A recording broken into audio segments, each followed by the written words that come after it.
మన విద్యా విధానం అత్యంత లోపభూయిష్టంగా ఉన్నది అనడానికి ఇదొక ఉదాహరణ మాత్రం. ఇట్లాంటివి చాలా జరిగినాయి. ఏదో కారణం, మార్కులు తక్కువ, ర్యాంకులు రాలేదనో, తల్లిదండ్రుల ప్రెషరు, లేదా స్కూల్ యాజమాన్యం ప్రెషరు, ఒక బ్రాండింగ్ పబ్లిసిటీ స్టంట్, వీటన్నిటిలో పడిన విద్యార్థి తాను వెనకబడిపోతున్నా అనే భావన ఈ విధమైన మరణాలకు కారణం.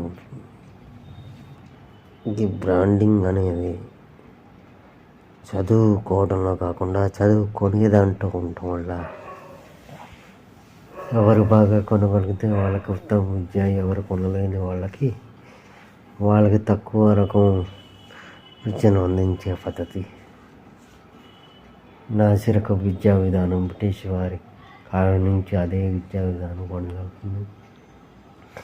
మార్కులు, ర్యాంకులు, పర్సంటేజీలు ఒక వ్యక్తి ఉన్న జ్ఞానాన్ని పరీక్షించకుండా అందరికీ ఒకే రకం మౌఖిక పరీక్ష విధానం, ఒకే రకం పరీక్ష, ఒకే రకంగా దిద్దే విధానం, ఒకే రకంగా మార్కులు కేటాయించే విధానం, వీటన్నిటిలోనూ పడిపోయిన పిల్లలు బ్యాగుల బరువులతో, ట్యూషన్ల పరుగులు పెట్టి వాళ్ళ బాల్య వ్యవస్థ ఈ చదువుల గందరగోళంలో నాశనం అయిపోతుంది, నలిగిపోతుంది. వాళ్ళు నిజమైన జ్ఞానాన్ని వాళ్ళు పొందలేకపోతున్నారు. వాళ్ళు కేవలం మార్కుల యంత్రాలుగాను, తల్లిదండ్రుల కోరికలను తీర్చగలిగిన అల్పవృక్షాలుగాను మారిపోయి అది సాధించలేని పక్షంలో ఈ విధంగా అర్ధాంతర మరణాలకు సమిధలుగా మిగులుతున్నారు నేటి బాలలు. ఈ విద్యా విధానం చాలా లోపభూయిష్టంగా ఉంది. వీళ్ళలో 1000 మంది కనుక ఒక స్కూల్లో చదివితే యాక్చువల్గా అతని యొక్క మానసిక పరిస్థితిని బట్టి, అతను అర్థం చేసుకునే విధానాన్ని బట్టి, అతనికి లభించిన టీచర్ గైడెన్స్ని బట్టి, అతనికి వచ్చిన మార్కుల ద్వారా వచ్చిన ర్యాంకుల ద్వారా వచ్చిన medals, A grade, B grade, C grade, D grade, వీటన్నిటి కారణంగా బాలలు కొంతమంది ఉత్తమ స్టూడెంట్స్ గాను, మరి కొంతమంది మధ్యంతరంగాను, మరి కొంతమంది తక్కువ స్థాయి విద్యార్థులుగాను కొనసాగుతున్నారు. తక్కువ స్థాయి అంటే అర్థం ఏంటంటే, ఒక మనిషి తన మైండ్ని ఉపయోగించగలిగిన స్థాయిలో ఉపయోగించగలేకపోవటం. అంటే ఈ మానవ మెదడులో ప్రపంచంలో ఎన్నైతే వింతలు విశేషాలు ఉన్నాయో వాటినన్నిటినీ పట్టించినా ఇంకా ఖాళీ ఉండే అంతటి మెమరీ పవర్ ఉన్నా కూడా దాన్ని వారి యొక్క కుటుంబ పరిస్థితులు, వాళ్ళ తల్లిదండ్రుల పరిస్థితులు, వాళ్ళ ఆర్థిక పరిస్థితులు, ఇవన్నీ ప్రభావితం చేస్తూ ఉండగా తట్టుకొని నిలబడి ఎదురించి ముందుకొచ్చే గెలిచే విద్యార్థుల సంఖ్య 1000 మందిలో ఒక 30-40 మంది ఆ పుస్తకాల్లో బట్టి మార్కులతో 1000కి 560, 570, 500 80 అలా 600 మార్కులకి సాధించి ర్యాంకులు పొందితే మరికొంతమంది బొటాబొటి మార్కులతో పాస్ అయ్యి గట్టెక్కుతున్నారు.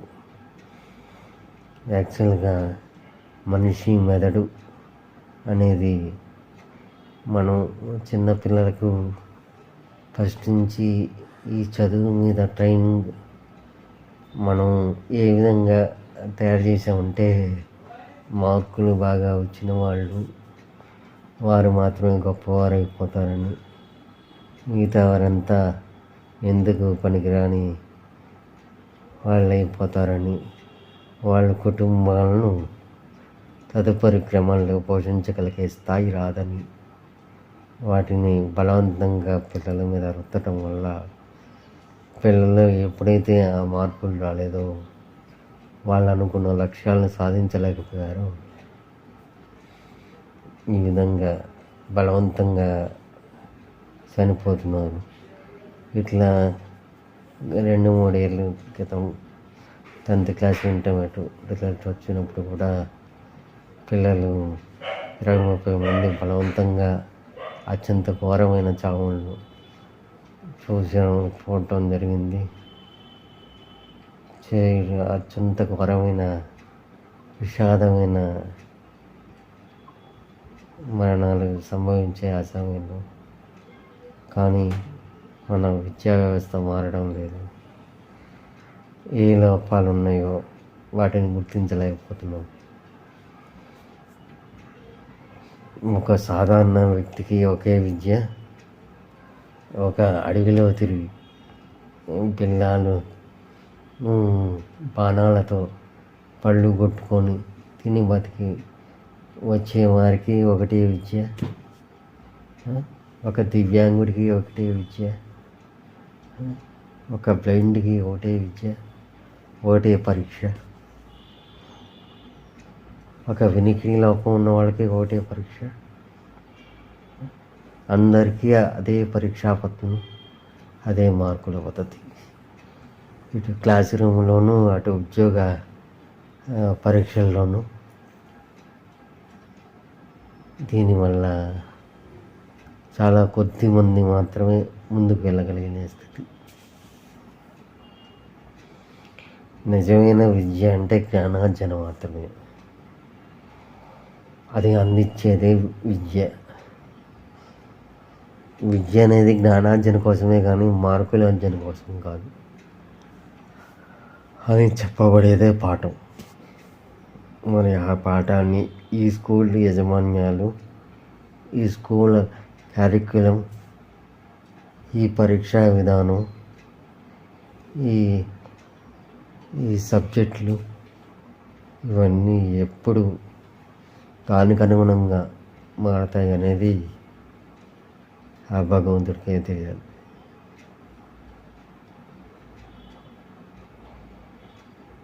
ఇక్కడైనా ప్రభుత్వాలు ఈ విద్యా విధానంలో ఉన్న లోపాలను సమీక్షించాలి, సరిచేయాలని కోరుతున్నాను. అప్పుడే ఇట్లాంటి సంఘటనలు ముందు జరగకుండా ఉంటాయని ఆశిస్తున్నాను.